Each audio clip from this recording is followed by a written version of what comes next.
All right, we're drawing structures of polypeptide chains, amino acids linked together to form proteins. That's all a polypeptide is. It's a peptide bond between amino acids. And the order of amino acids is given by the primary structure. Okay, so this says draw the structure for valine, phenylalanine, alanine, glycine, and leucine. Okay, and all amino acid chains, all proteins are exactly the same, except for the R group. Every amino acid is the exact same. The only difference is the R group. Okay, so they're all going to have the exact same background. So where you start off, you're going to draw the nitrogen bonded to carbon with its hydrogen bonded to carbon with a double bond. Okay, and that's going to make a peptide bond. Nitrogen bonded to carbon, bond to hydrogen with a carbonyl group. Nitrogen bonded to carbon, bonded to hydrogen with a carbonyl group. Nitrogen bonded to carbon, bonded to hydrogen, bonded to carbonyl group, and so on. Okay. On the ends is your N terminal, which this is NH2 plus, and this is COO minus. Okay, and the R groups are crossing hydrogen with the bonds. So the R group would be R group for valine, phenylalanine, alanine, glycine, and then leucine for the fifth one. So every one of them is going to have this exact same structure. So you can draw any protein you want. No matter what it is, you draw this background and then look at the chart. You don't have to memorize them. I wouldn't have you do that. Just look at the chart of amino acids and determine their R group. And that's how you're drawing them. So you can determine what enzymes are going to break what bonds depending on the R groups, because that's where they function. And they break the bond, they break the peptide bond, which is right here. Let me get that clear. They're going to break this peptide bond, which is between your carbonyl group and your nitrogen. And depending what the R group is, depending upon which bonds can be broken by which enzyme. Okay, so if you want to draw, first is to draw the structure of the peptide valine, phenylalanine, alanine, glycine, and leucine. So we're going to draw that. Let me just erase this here because we don't need all that in the way. Yeah, because I can draw a lot better with the computer than we can draw by freehand. That's for darn sure. Okay. So let's do that. All right. So there's the structure. Again, here's the backbone. This is the exact same for every single protein, every single polypeptide. And these are your R groups right here. This is the R group for valine. This is the R group that's attached to phenylalanine. This is the R group that's attached to alanine. Glycine is a hydrogen, and leucine. Okay. Representative complete. And that's it. Those are your R groups. Don't go back there. Okay. So that's the only difference that we have. Now the enzymes are going to break apart the peptide bonds depending upon the R group. Because the R group determines where it fits into the enzyme, if it's going to bond in there and allow that bond to be distorted so it can be broken. Okay. This has a benzene ring right here. R groups with benzene rings are broken by chymotrypsin, the enzyme. R groups that have very nonpolar small groups, like the CH3 here and the NH3 here, these are broken by elastase. And it's going to break the bond, like we said, the polypeptide bond between, after the carbonyl group, between that and the nitrogen every time. So this is going to leave a 2-segment amino acid chain, a 1-segment chain, a 1-segment chain, and a 1-segment chain. And then we have other enzymes that break that down into smaller groups, like the 2 chains be broken into 1, because you got to get into 1 amino acid eventually. So the chymotrypsin, the elastases break it down into certain parts, and you got smaller chains, then we can break those down a lot easier. And that's how it works. Okay? Because remember, your enzymes are stereospecific. They're going to bond depending upon how those R groups fit into it stereochemically. They're going to fit into it by just like a lock and key or an induced fit model that we talked about. Again, draw the structure for tryptophan, valine, lysine, alanine, and serine. So which bonds will be clipped by trypsin, chymotrypsin, and elastase now. Okay? So we do the same thing. We draw the same background, the NCC, NCC, NCC, and then we just add the R groups to it. Okay? So we draw the same background. Again, here's your backbone. I missed that nitrogen. Hold on. Go back. Okay. So here's your R group. The nitrogen's hanging down there. Okay. There we go. This is the same for every single amino acid. That's what you draw to start with. You draw NCC, NCC. You got an N terminal and a C terminal. The N terminal has a plus charge, and the C terminal has a negative charge at physiological pH. Right? And then different enzymes are going to attack that peptide bond according to the shape of the R group. Okay? Trypsin affects basic amino acids. Basic amino acids are amino acids that have a positive charge on their R group. So trypsin is going to break the bond when you have a positive charge on your R group, and there's a positive charge on your R group. So trypsin is going to break this bond right here, the peptide bond. Elastase breaks the bond when there's very nonpolar small R groups. This is a nonpolar small R group. So elastase is going to break the bond for that, because all it's doing is, remember, it's going to have to fit that model. It's got to insert itself in there. So everyone's got the specific one that's going to bond in that group, so the enzyme can distort that bond and allow it to be broken. Okay. Chymotrypsin, a benzene ring. Here's your benzene ring right there. Benzene rings fit into the enzyme chymotrypsin and allow that bond to be broken. And this breaks and they all break the same bond. They break the peptide bond. Okay. So this gives you one amino acid. This is going to give you two amino acids, one amino acid, one amino acid. Okay, after it's broken up. Then another enzyme will break apart those two amino acids to form individual amino acids. That's how the body breaks down proteins that will give you energy when you eat proteins. Okay, it breaks down to give you the amino acids that your body needs. And then we can use those amino acids once they're broken down into single amino acids. Okay. All right, any questions so far on that? It's the same for every single one. Just you have to remember the only difference between amino acids, all 20 of them, that make up everything in our body, all the proteins. The only difference is that R group. Enzymes in an acute myocardial infarction. Okay. A patient is brought in the emergency room with an acute squeezing chest pain, shallow irregular breathing, pale, clammy skin. Hey, what's your diagnosis when we first come in? Chest pain, not breathing right, sweating, pale. That's myocardial infarction, right? The first thing you think of is a heart attack. Should be the first thing you think of. You have pain going down the left side of the arm, kind of a couple of symptoms, but once you have that squeezing pain in the chest, a lot of patients describe like an elephant is sitting on their chest and they can't get a breath in. So you see the squeezing, the patient complains of squeezing pain, shallow, irregular breathing, pale, clammy skin. Your first thought is heart attack, a myocardial infarction, acute myocardial infarction. Okay. Immediate diagnosis is myocardial infarction. Okay. That's your working diagnosis. That's your guess. Now, if you rule that out, that's fine, but that's what you start with because that's the most serious thing that you can be happening. That's probably what is going to happen. That's where the odds are. The first thought of attending nurse and physician is concerned, the series of treatments and procedures will save the patient's life. If the patient goes untreated with an acute myocardial infarction, they will proceed into ventricular fibrillation and they will die.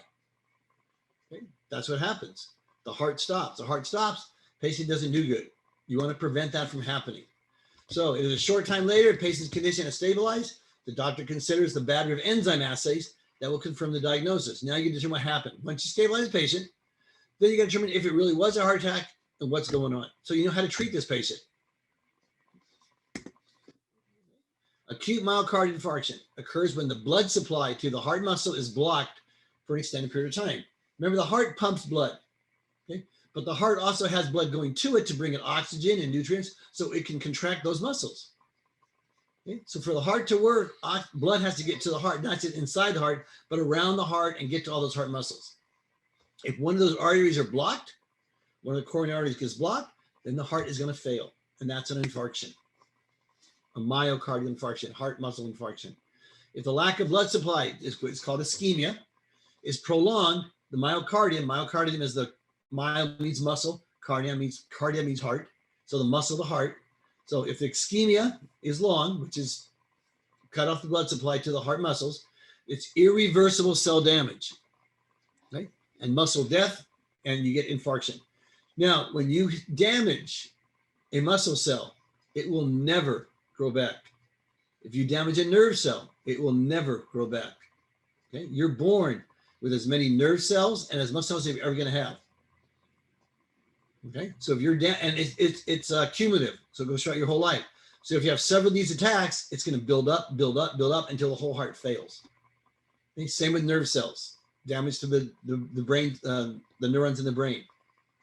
Okay? You out on a drinking binge, you kill those nerve cells, they never grow back, period. And the more you do it, the more it keeps adding up. And you do it in your 20s and your 30s, by the time you're 70s, all those things add up together. Okay? This is called irreversible cell damage. Okay, it doesn't come back. So when this happens, the concentration of cardiac enzymes in the blood rises dramatically. Your cardiac enzymes. The dead cells release their contents into the blood. So the cells of the heart cells, the myocardium cells, the muscles that make up the heart, those cells die because their blood supply is cut off. That's the ischemia. Once they die, they can't maintain their cell wall anymore, right? There's no active way to maintain it. So the cell dies, the cell wall bursts. All the enzymes that were inside that cell now are released into the bloodstream. Okay? And that's what we're going to check for. So 3 cardiac biomarkers have become the primary tools used to assess myocardial infarction disease and suspected acute myocardial infarction. Okay? They are myoglobin, creatinine kinase, and cardiac troponin 1. Those are the 3 enzymes. Okay? Myoglobin is just like we talked about hemoglobin in the blood, carries oxygen. Myoglobin is the same thing as hemoglobin, but it's in muscle cells. That's all. So myoglobin, creatinine kinase, MB, CKMB, and cardiac troponin 1. Okay? Of these 3, only troponin is cardiac specific. Okay? Troponin is only found in cardiac cells. So if you have elevated levels of troponin in your bloodstream, you know that confirms your diagnosis of a myocardial infarction. The heart muscles have died. The percentage of it can be told by how much troponin is in the bloodstream. Okay, that's the one that's cardiac specific. That's what we measure. Okay, it's so reliable. The American College of Cardiology has stated that an elevation of troponin is abnormal and represents cardiac injury. So if you have elevated levels, if your patient has elevated levels of troponin in their bloodstream, that's diagnostic of an acute myocardial infarction. Does the infarction have direct relation on pleural effusion? On what? Pleural effusion. What do you mean? Directing in? Like, so if they say, like, if a patient that's been using heroin for a long time, like the infusion, the amount of output in the heart is significant. Like they'll be like, oh, it's only at 20% instead of at 100. Right. If not, well, again, it depends on how much muscle cells have died. If enough muscle cells die where the heart cannot contract efficiently, then yes, the output will be gradually reduced. Okay. But if only a certain percent of muscle cells die and the heart can still contract, because you got to remember the left ventricle is the part of the heart that's contracting, that's pushing blood through the whole body. And that's a huge muscle. That's bigger than the right ventricle, the right atrium, the left atrium. Okay, the left ventricle is huge. So it can withstand some damage. It's designed like that. But if enough damage occurs and it occurs at the left ventricle, then the amount of perfusion of the blood going through will be drastically decreased. So it depends how much damage occurs and depends where that ischemic damage is on the heart. Okay? It's going to be a lot more pronounced if it's on the ventricle than it is if it's on the atrium. Does that make sense? Yeah, I was just curious because we get a lot of patients that have, like, they look fine and but they use heroin a lot. And so, like, the longtime users, you know, that haven't been to the hospital for a while, whatever, will get sick and then come. And then, like, they'll say that their effusion rate is only at like 20%. Right. The heroin depresses the central nervous system, so your heart's going to beat slower. Okay, and it's going to produce less. And if you have heroin produces other damages, then just that also. It affects the brain. It affects the nuclei in the brain that signal the relay centers to the heart.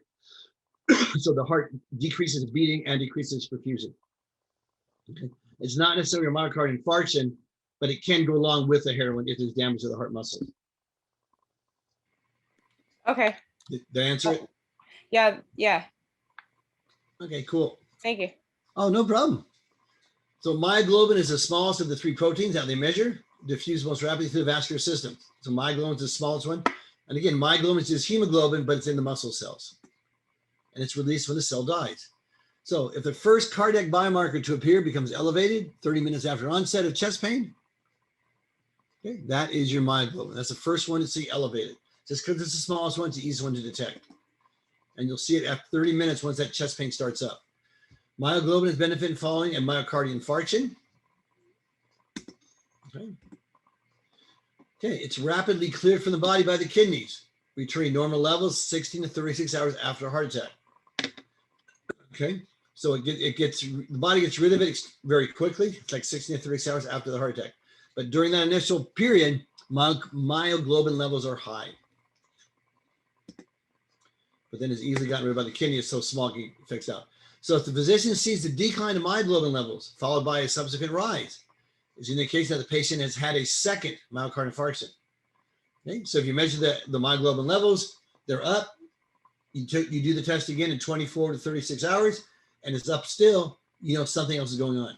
You know it should have been cleared by there.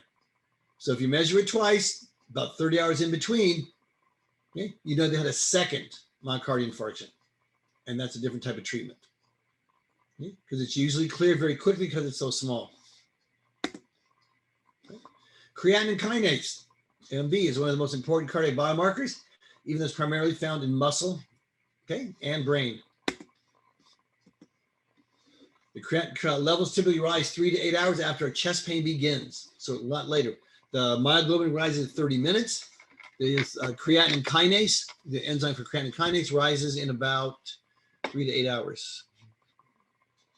Okay. And that's after the chest pain starts. Within another 48 to 72 hours, the creatinine kinase levels return to normal. So it takes a little longer for the creatinine kinase and the myoglobin to get filtered out of the body through the kidneys. Like myoglobin, creatinine kinase can also be used to diagnose a second acute myocardial infarction. Again, if you take the levels 72 hours after chest pain started, so 3 days later, you take those levels again, and you find the creatinine kinase is still elevated, you've had a second myocardial infarction because it would have been cleared by that time from the first one. So you can use that as a diagnostic marker in determining the health of your patient, the stability of your patient. Okay. The physician also has enzymes available to treat a heart attack patient. Okay. Most acute myocardial infarctions are the result of a thrombus, okay, or a clot within a coronary blood vessel. A thrombus is a blood clot. So you get a blood clot in your leg, blood clot in your arm.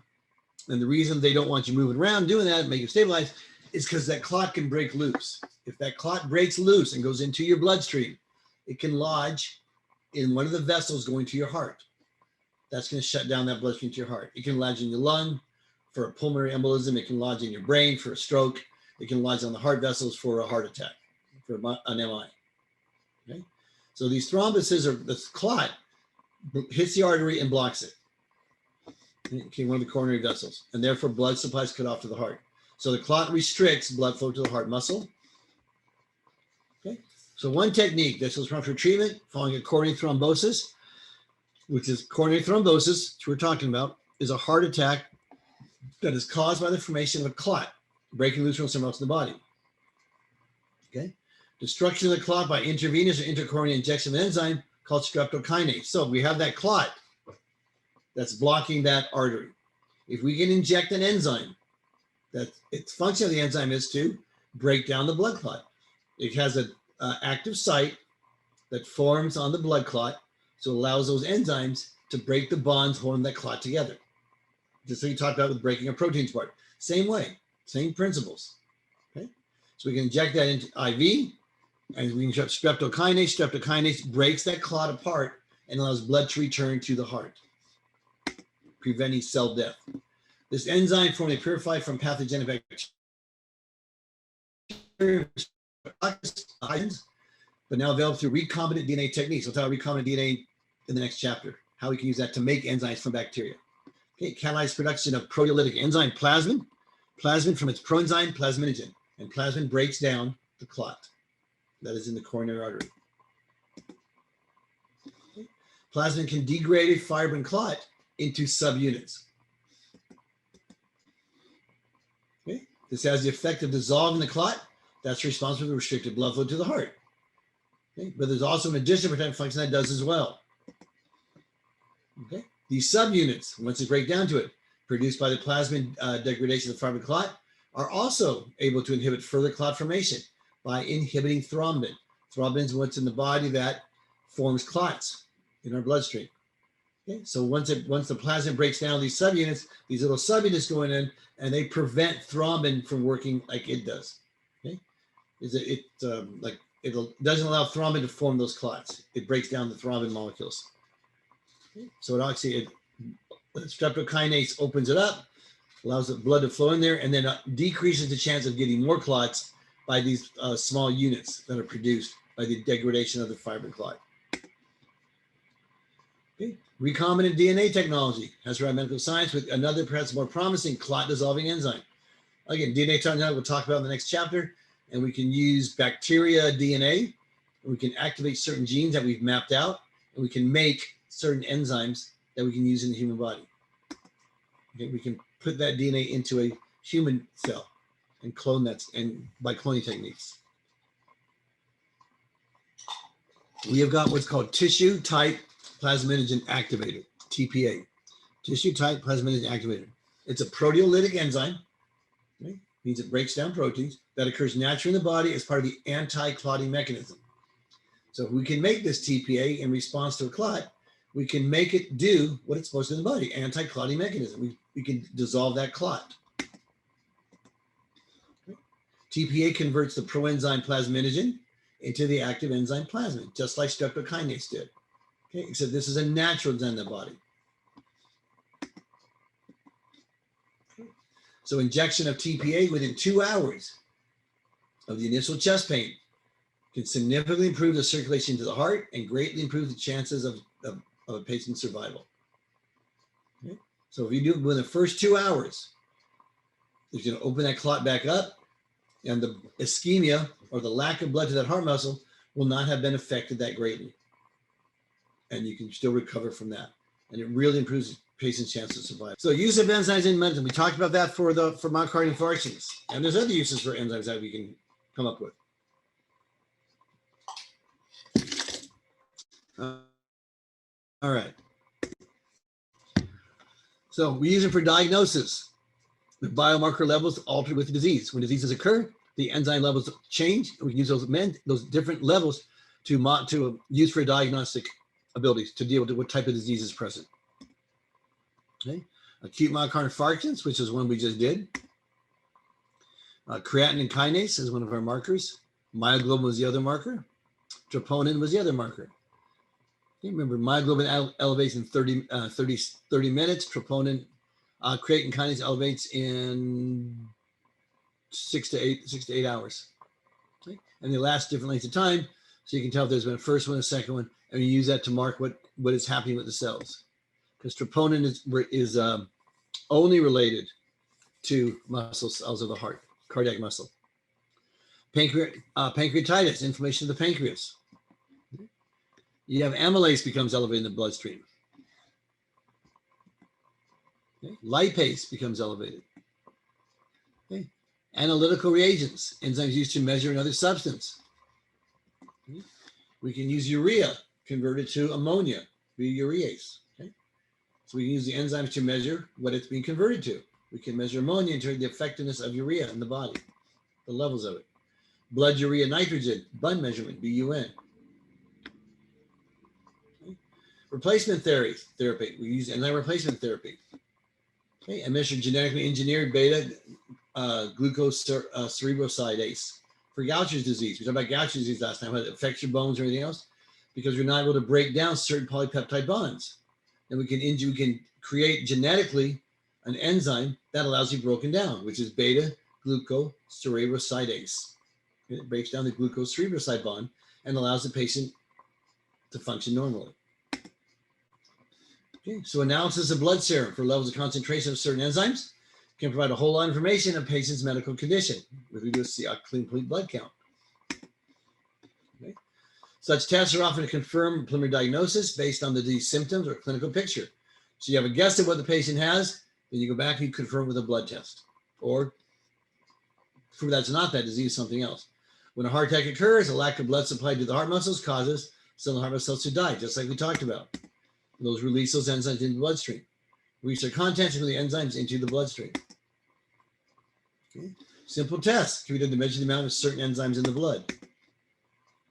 Creatinine, troponin, etc. Such tests called enzyme assays. These are what you're called enzyme assays that you can order from the clinic. They're very precise and specific because they're based on the specificity of enzyme substrate complex. Remember enzyme substrate complex, like an induced fit model or lock and key model, they lock in. So when we analyze the blood for it, we give it the substrate, we give it the enzyme, and it binds to it. And then we can record or count how many of it binds to it. We can do radioimmunoassays, we use radioactive material and count it, or different ways to count that material with spectrometry, things like that. And we can count what's there. In the case of acute myocardial infarction, the three cardio biomarkers are what's important. Okay, creatine kinase, myoglobin, and troponin. Remember, myoglobin is the first one to appear. It's the smallest one. Troponin is the only one that is specific for cardiac muscle. It only occurs in cardiac muscle. Elevated blood serum concentration of the enzyme amylase and lipase indicate pancreatitis and inflammation of the pancreas. Liver diseases like cirrhosis and hepatitis result in elevated levels of alanine. Okay. Aminotransferase, serum glutamate pyruvate transaminase, okay. ALT, SGPT, and aspartate, aminotransferase, serum glutamate oxaloacetate transaminase, okay. ASD, SGOT. So you get those, you see that on your CBC that comes back to from the lab. You know if those levels are elevated, you've got liver disease, cirrhosis or hepatitis affecting the patient's liver. Okay. So these are things that you look for. In fact, the two enzymes above also increase in concentrations following a heart attack.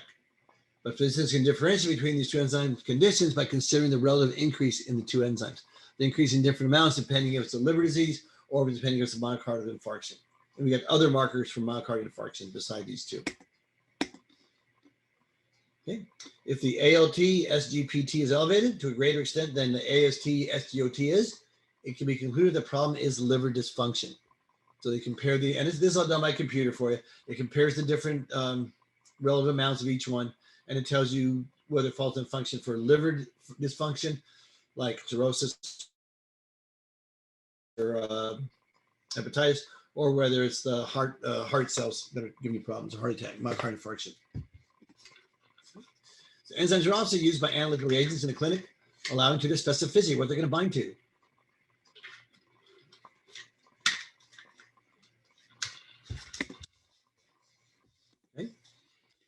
They often selectively react with one substance of interest, producing a product that is easily measured. Once it can bind to it, we can measure what it's binding to. The clinical analysis of urea in the blood. Urea is a byproduct of your kidneys. That's how we get rid of toxins in the bloodstream. Get rid of urine. The measurement of the urea levels in blood is difficult because of the complexity of blood. Blood has a lot of proteins in it that float around in it. If the urea is converted to ammonia, if we break down it, then we can easily measure it. So if urea is converted to ammonia, we use the enzyme urease. Okay, urease converts urea into ammonia, and we can easily measure ammonia in the bloodstream. This test is called blood urine nitrogen. This is the BUN test. You see it abbreviated BUN, used for the diagnosis of kidney malfunction. Okay, it serves as one example of the utility of enzymes in clinical chemistry. So it's not just laboratory stuff that we do with chemistry. It actually does affect the human body tremendously in what's being done. Enzyme replacement therapy can treat with certain diseases. We use that for, we saw with Gaucher's disease. We use it with phenylketonuria. We use it with menopause for estrogen replacements. There are several diseases we use for enzyme replacement therapy. One such disease is Gaucher disease. We did that last chapter, the chapter before. We talked about Gaucher disease. A genetic disorder resulting in deficiency of the enzyme glucose cerebrosidase. Okay, so you cannot break down the glucose cerebroside. Glucocerebrosidase is the enzyme, and it's deficient. It doesn't work. Okay. In the normal situation, this enzyme breaks down to glycolipid called glucocerebroside, which is an intermediate in the synthesis and degradation of glucosphingolipids found in the cellular membranes. Okay. Glucocerebrosidase is found in the lysosomes, where it hydrolyzes glucocerebroside and glucose and ceramide. So it breaks it down into glucose and ceramide. Okay. If you can't do that, it's going to build up in the cell, and it's going to cause a lot of problems. This is glucocerebroside. This is the enzyme. Glucocerebrosidase breaks it down into ceramide and glucose. Okay. So it fractures here, adds water between there. And that's the bond that it attacks. Right? And the two products that it produces. In Gaucher's disease, the enzyme is not present, and glucocerebroside builds up in macrophages that are found in the liver, the spleen, and in the bone marrow. Okay. The cells become engorged with excessive lipid, fat cells, with excessive fat that cannot be metabolized. We can't break it down. And they displace healthy, normal cells in the bone marrow. So the bone marrow starts to be replaced with all these fat cells that don't function anymore. Okay. The symptoms of Gaucher disease include severe anemia. Remember, bone marrow produces red blood cells. You replace it with our fat cells, can't reduce that red blood cells, you get anemia. You can't get oxygen to the body. So you get severe anemia, thrombocytopenia, which will the number of platelets are also produced in the bone marrow. So reduce the number of platelets and causes bleeding problems. Hepatosplenomegaly, enlargement of the spleen, enlargement of the liver, because they're getting fat deposits in there. They're replacing the cells with fat deposits, and all this fat is expanding in there. So it's causing the liver and the spleen to become enlarged and non-functional. It's getting rid of the normal healthy cells. There can also be skeletal problems, including bone deterioration and segment fractures. And that's what we saw. This is one of the cases, we saw this picture before. You see the hip bones here, okay, how they're completely deformed. The socket's been degraded. You can see all this. You can see this is the spleen. Look how big that is. That thing's huge for a spleen. Okay, that's hepatospleen, that's splenomegaly. Okay, you can see breaks through you can see radial lucencies in the bone here. You can see hollowness in the bones. You have the femur. What's the movie? Who's seen the movie Glass? Good shit. There's 3 movies: Glass, Beat, and what's the third one? Bruce Willis and Samuel Jackson. Oh, what was the first one? Splice. Is it Splice? What was it? Is it Splice? No, it's not Splice. It's oh god. Glass was the second one, and The Beast was the third one. And the first one was Unbreakable. First one was Unbreakable with Bruce Willis. Good series. And this is one. Gaucher's is one of those diseases. It's just about the guy. When you think about evolution and concepts with how humans evolve with diseases, this is a perfect example. There's one person has a disease where his bones break extremely easy. He can step on a curve and break his leg. He falls, he breaks legs, he breaks arms. This is Gaucher's. You can see how hollow those bones are. If this person falls over, they're going to snap bones. Okay. Now, if this disease occurs, the exact opposite has to be true too. People have to have diseases where their bones don't break. If one exists, the other has to exist. So this becomes your thing for superheroes. You know, people that can do things and do amazing things, and they don't get sick. They don't get broken bones from it. Okay. So if one disease exists, the opposite has to exist also. And that's the whole premise of the movies. And it's really interesting. It really is a good concept when you think about it. Okay. So this is one of the diseases that they have. It's this Gaucher's disease, where the bones don't form right, because it's replaced with these fat deposits, because the enzyme is now unable to break them down. And this is the pelvis shows bone density, deformities in both the heads of the femur bones. On the right side is flattening of the curve of the femoral head. The femur bone is the longest bone in the human body. Osteoarthritis is shown, possible subarticular cysts. Those are those dark areas I circled up there. Okay. The articular surfaces, articulars is where the bones meet and flex and allow you to use your hip bones. Irregular flat with collapse of the femoral head with broadening of the adjacent surfaces of the ilium and neck of the left femur. You can see on the X-ray. And the sclerotic patches and lines extending the neck of the left femur, all that is just it's thinning out of the bone, making it very susceptible to pathological fracture. The femoral diaphysis is the growth plates in the bone on both sides. So it's papillary, medullary, low density that limits the cortical in places. The cortex is a thick part of the bone that prevents it from breaking. The medulla is the inside where you form your red blood cells, your platelets, your white blood cells, etc. Okay? You can see all that's defective because it's cerebral aldehyde, I can't say the word. Okay, that's being defective the enzyme, and it's not allowing the breakdown of the fatty deposits, lipid deposits in the cells. So too much fat's being deposited, and it causing gouge and massive splenomegaly. I showed that huge spleen that was on there, the picture of it. Okay. You can also have it in the knee joints, and you can see. Look at the bone densities. See all these dark areas? This person steps off a curb, these are going to break. There's no strength on the cortical plate. The whole bone should look like this on the outside. See this thick lining here? That's what the whole bone should look like, going up and down it. You should have that around, and it's not. Look at this side. It's completely gone. Okay. You get hit by a softball that somebody throws, it will break the bone. Okay. Deformity of the metaphysis, adjacent diaphysis around the knee joints. Okay, the bone is widened, appears modeling, variable bone densities, which we saw. Appearance can apply some variation over time, and variation in the bone is responsive to mechanical demands of weight bearing. Okay, where you put your weight against it, you lose bone, you get bone loss in those areas. Very susceptible to just pathological fractures. Okay, cortex is irregularly thin. That was what we pointed out on both sides of it. Okay, so recombinant DNA technology, which we're going to talk about, where we take a DNA from a virus, implant it into human DNA, and we're able to make certain enzymes for the person. So recombinant DNA has been used by Gene Corporation to produce human lysosomal enzyme B glucocerebrosidase. Okay? So now we can make that, we can implant a cell into the body that makes that enzyme. So this glucocerebroside can be broken down, and the fat deposits will not build up. It's given the trade name Cerezyme. The enzyme hydrolyzes glucocerebroside into glucose and ceramide. So the products can be metabolized normally. So we're not going to build up this huge amount of lipid inside the cells. Okay.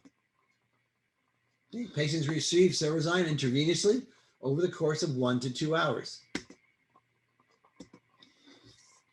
The doses and treatment can be tailored for the individual patient. Okay, results of the testing are very encouraging so far. Okay, patients experience improved red blood cells and platelet counts and reduced hepatosplenomegaly.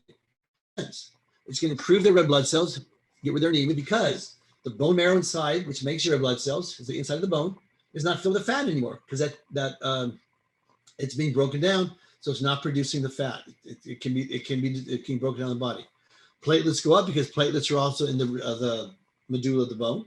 So your platelets go back to normal, and you reduce the size of the spleen and the liver because you're not getting those fatty cells deposited in there, and you're just expanding those things, filling with fat, decreasing the effectiveness of both the spleen and the liver.